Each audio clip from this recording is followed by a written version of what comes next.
Vice President Sara Duterte faces a new impeachment complaint now that she's eligible for new ouster moves. The House Justice Committee declares the impeachment complaint against President Marcos sufficient in form. Colombia's Camila Osorio gets a fairy tale ending with her first WTA title at the Philippine Women's Open. A US judge declines to halt Donald Trump's immigration crackdown in Minneapolis. And Olivia Dean wins the Best New Artist award at the 2026 Grammys.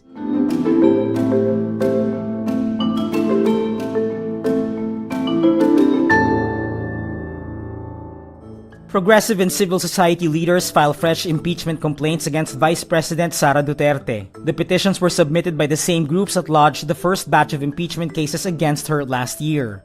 This after the Supreme Court adjusted the expiration date of Duterte's one-year immunity against impeachment to an earlier date, making her eligible for new complaints as of January 15 instead of February 6. The first refiled complaint was filed by groups identified with the left and endorsed by the three-member Makabayan Bloc. The second set of complaints was filed by Father Flavio Villanueva and Tindig Pilipinas conveners Kiko Aquino D, Silvia Estrada Claudio, and Ging Deles, and was endorsed by Mamamayang Liberal Representative Laila de Lima and Akbayan Representative Percy Sendanya. The two complaints echo allegations of the first petition last year. Duterte allegedly betrayed public trust over her alleged misuse of public funds, but also now includes the affidavit of detainee Ramil Madriaga. The two impeachment complaints against President Ferdinand Marcos Jr. that were referred to the House Justice Committee passed the first test. This after the panel declared them sufficient in form on Monday, February 2, but it was not a unanimous vote. The complaint endorsed by the three-member Makabayan Bloc received 9 negative votes after Manila 3rd District Representative Joel Chua questioned the authenticity of the complainant's signatures. The opposing lawmakers were outvoted by 35 colleagues who approved the complaint's sufficiency in form with 1 abstention. The complaint endorsed by Pusong Pinoy Representative Jet Nisay also passed the initial test, with 46 lawmakers voting yes, 1 objection, and 1 abstention. If either complaint passes the second test, the committee will proceed with notifying Marcos about the complaint and will give him time to respond to the allegations. Colombia's Camila Osorio wins her first WTA title as she rules the Philippine Women's Open with a hard-fought 2-6, 6-3, 7-5 win over Croatia's Donna Vekic in the finals. The win capped what Osorio called a fairy tale campaign as she endeared herself to Filipino fans even after she ousted hometown hero Alex Ayala in the quarterfinals. I'm feeling right now super happy and honored to be here in the Philippines for the first time and in front of all of you guys. It's been such a pleasure to play here. Throughout the week, Osorio praised the Philippines' hosting of a WTA 125 event, citing Filipinos' hospitality, warmth, and strong support for tennis.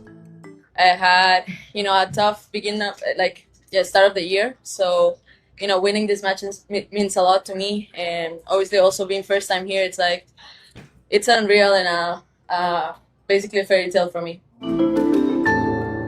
A Minnesota federal judge declines to order a halt to President Donald Trump's immigration enforcement crackdown in Minneapolis. This in a lawsuit by state officials accusing federal agents of widespread civil rights abuses. U.S. District Judge Kate Menendez issued a ruling in the lawsuit filed by the Minnesota Attorney General's office, which sought to block or limit a U.S. Department of Homeland Security operation. The lawsuit also accuses federal agents of racially profiling people, illegally detaining lawful residents for hours, and spreading fear through aggressive enforcement tactics.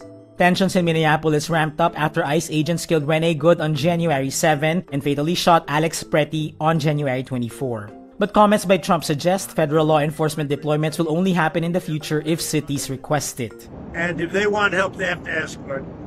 Because if we go in, all they do is complain. Olivia Dean completed her rise from London busker to global star on Sunday, February 1, winning the 2026 Grammy for Best New Artist, an award known for highlighting the industry's next major talents. The British singer-songwriter beat viral sensation Lola Young, joining the ranks of early recognized artists like Adele and Dua Lipa. I guess I want to say I'm up here as a granddaughter of an immigrant. I wouldn't be here.